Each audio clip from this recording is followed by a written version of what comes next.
पिछली जो हियरिंग थी उसमें वो दरख्वास्त कर चुके हैं कि जी फुल बेंच बना दिया जाए। उस पर अदालत जवाब भी दे चुकी है, फुल कोर्ट बना दिया जाए। अब ये आज उन्होंने तहरीरी दरख्वास्त दी है। अच्छा, लेकिन इसके अलावा भी बहुत सारी खबरें आ रही हैं। शाह खावर मेरे साथ हैं, बड़े नॉन लॉयर हैं और इनसाइड इन्फॉर्मेशन भी रखते हैं। जो फुल कोर्ट बनाने में एक प्रॉब्लम आ रही है, जो हमने सुना है, वो ये है कि ये कहा जा रहा है कि 2 जजेस ना बैठें। मज़ाहिर नकवी साहब और इजाज़ुल एहसन साहब के बारे में कहा जा रहा है कि वो फुल कोर्ट में भी ना बैठें।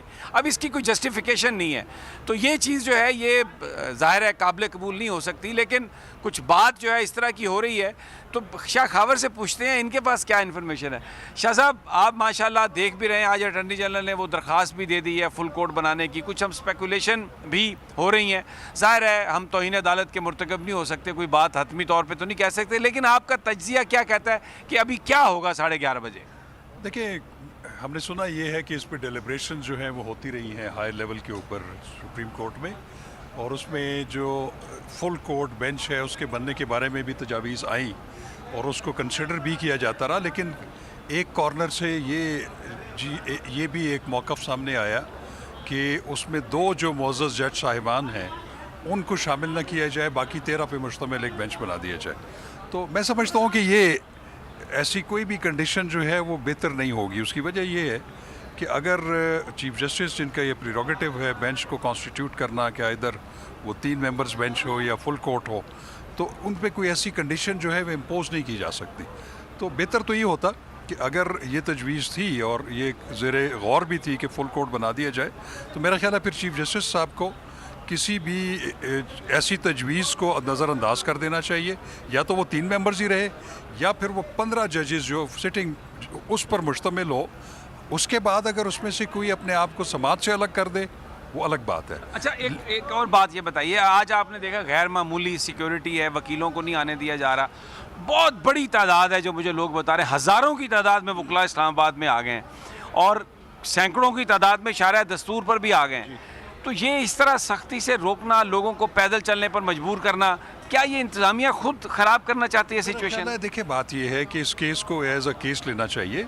एक कॉन्स्टिट्यूशनल मैटर है, बड़ा हसास कॉन्स्टिट्यूशनल मैटर है। एक बड़ा अहम नुक्ता जो है सुप्रीम कोर्ट के पेश नज़र है, उस पर अगर लॉयर्स आना चाहते हैं और उसकी प्रोसीडिंग्स को अटेंड करना चाहते हैं तो कोई ऐसा हर्ज नहीं है। इस तरह की सेंसेशन फैलाना जो मेरा ख्याल है कोई जस्टिफिकेशन नहीं चीज़ की। ओपन कोर्ट है, हाँ ये ज़रूर है कि अगर ज़्यादा लोग अगर नहीं उधर आ सकते तो फिर जैसे पहले ऐसे अरेंजमेंट्स होते थे कि 2 अलग कोर्ट रूम्स में स्क्रीन लगा के उधर सबको इजाज़त दी जाती थी, तो ये एक ओपन ट्रायल है। ओपन ट्रायल नहीं है बल्कि ओपन प्रोसीडिंग है।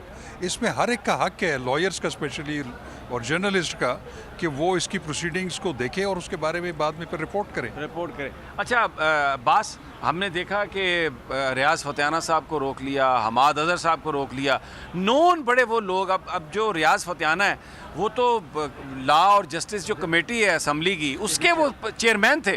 तो अभी उनका अभी रेजिग्नेशन भी यानी वो एक्सेप्टेड नहीं है कोर्ट के फैसले की नज़र में। तो ये इस तरह रोकना, पार्लियामेंटेरियन ऐसे लोगों को जो वकील भी हैं, काला कोट भी पहना हुआ है, बड़े अजीबोगरीब वाक़यात हो रहे हैं। देखिए, रियाज फतेहाना, हमाद अजहर, फवाद चौधरी के साथ आए थे।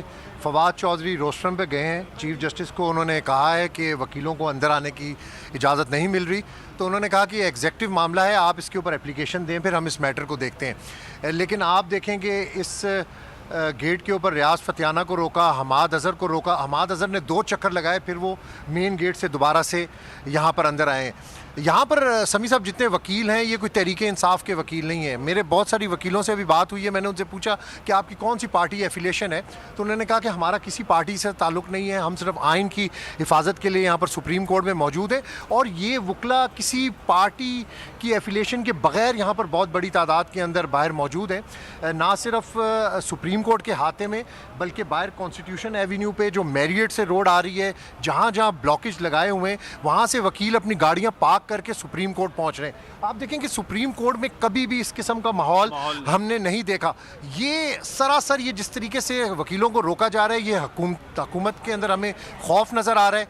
ये बौखलाहट का शिकार हो चुके हैं, ये प्लानिंग कर रहे हैं, इन्होंने बाहर वाटर कैनन मंगवा लिए हैं, प्रिजन वैन्स मंगवा लिए हैं। ये वकीलों को नहीं रोक सकते, ये वकीलों का अज़म नहीं तोड़ सकते। अच्छा, एक और चीज़ मैंने देखी शाह खावर, सहाफ़ी, उनके कार्ड उनके गले में हैं, चैनल्स का नाम है, सब कुछ है, सहाफ़ियों को भी रोका जा रहा है। अब आज एक केस है तो इसमें बहुत सारे सहाफ़ी वो जो अमूमी तौर पर नहीं आते वो भी आएंगे, इसलिए कि ज़्यादा ख़बरों की ज़रूरत है, ज़्यादा लोगों की ज़रूरत है।